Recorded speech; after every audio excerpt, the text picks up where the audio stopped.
Okay, today we've got to talk about something that is critical to understand if you are building a team in the home inspection industry. And it's such a common thing that people get wrong that honestly, I'm surprised we have to have this conversation over and over and over again. And it might surprise you too with how simple the problem is and how simple the solution is. But I bet that if you're building a team, you have struggled with this problem, or maybe you're still struggling with this problem. Let's get into that. Okay, so this falls into the category of what we call technician minded leadership.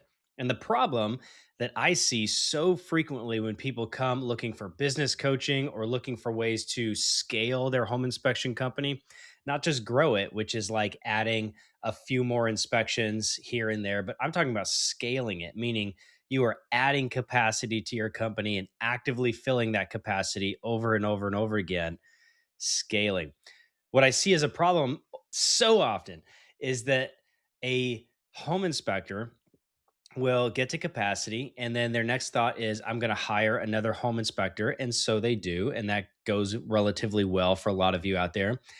And because it goes well, what you end up doing is getting that home inspector to capacity. And then you do this maybe to the tune of three or four inspectors. And before you know it, we just have a group of inspectors running a bunch of inspections.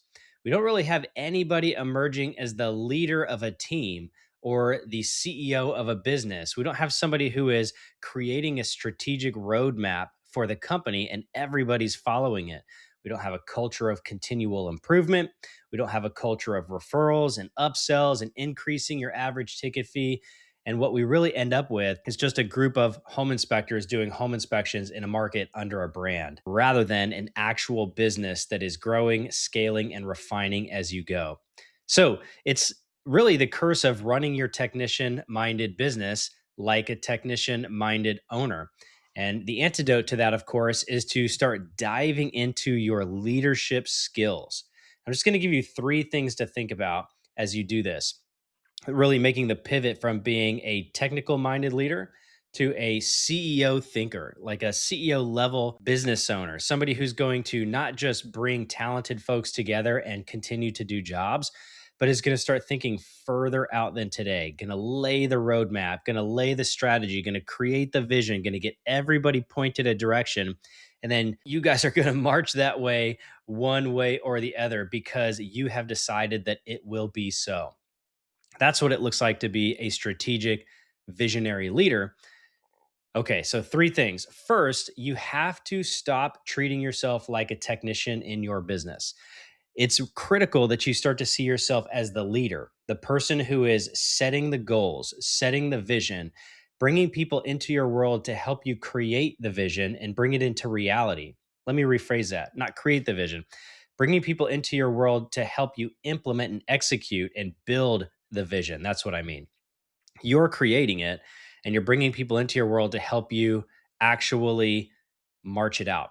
Okay. So that's the first thing. You've got to stop seeing yourself as a technician and start seeing yourself as the true owner, the founder, the CEO of your business. As small or big as it is, you are the one in charge of the three most important things in your business as the CEO. And that is your people, your culture, and your numbers.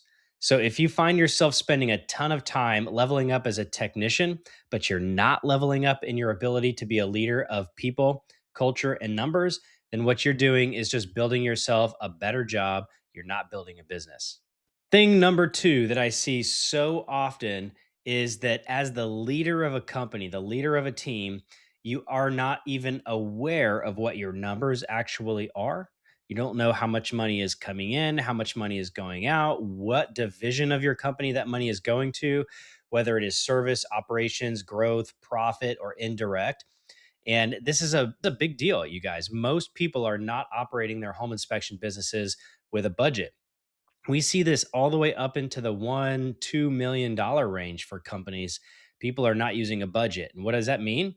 I mean, can you get to $1 million without a budget? The truth is, yes, you can, but you're leaving an awful lot of opportunity on the table, especially if you don't know what your profit is. So that's actually not even what I'm going to say is the number two thing. You have to know your numbers in order to have the next problem, which is you are not sharing your numbers in your company and sharing what's actually going on so that the people around you can be aware of what's happening and celebrate the wins and push for bigger growth in your company.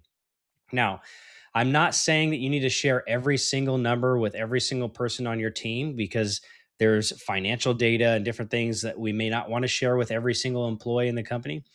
But what I am saying is that if you're going to lead a team, your team needs to be aware of what your goals are, whether it's a profit goal for the business, a revenue goal for the business, an inspection count goal for the year, or maybe it is an average ticket fee, maybe it's a referral number, maybe it's review numbers, whatever it is, whatever the goals are, your team should be aware that you are all fighting for that goal to be accomplished.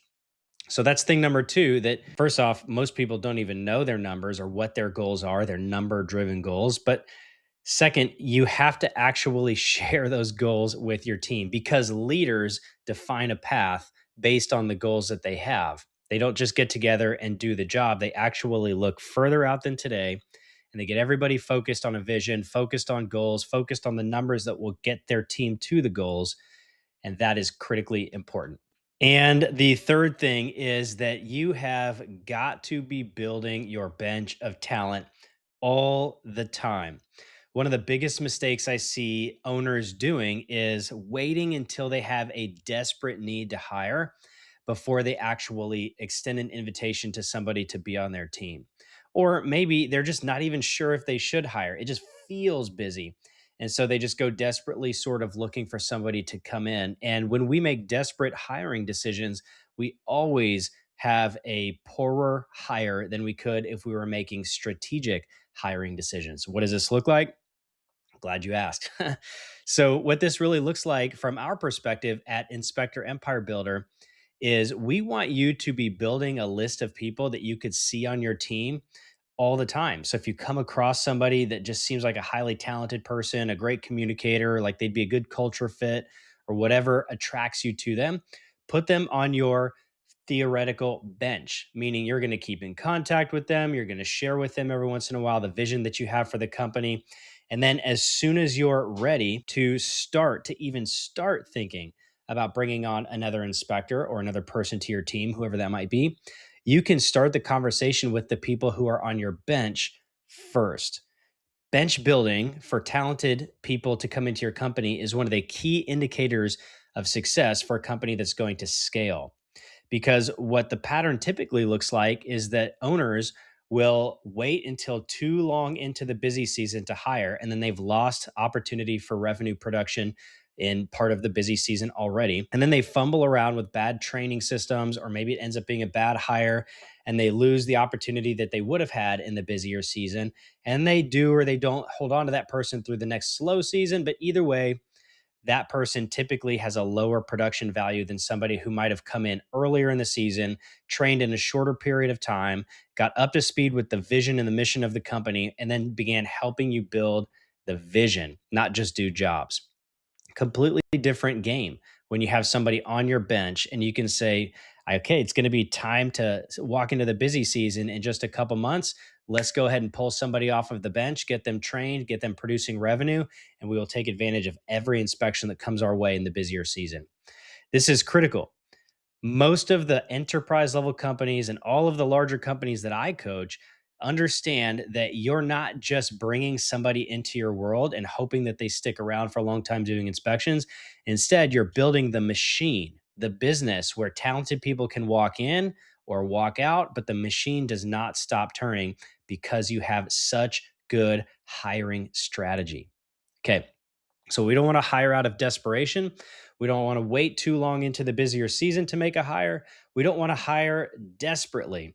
What we want to do is put people on our bench every single time we come across them. We actually keep a physical list of people that we could see coming into our company so that when it comes time, we reach out to those people, we pull them right in, we get them producing revenue.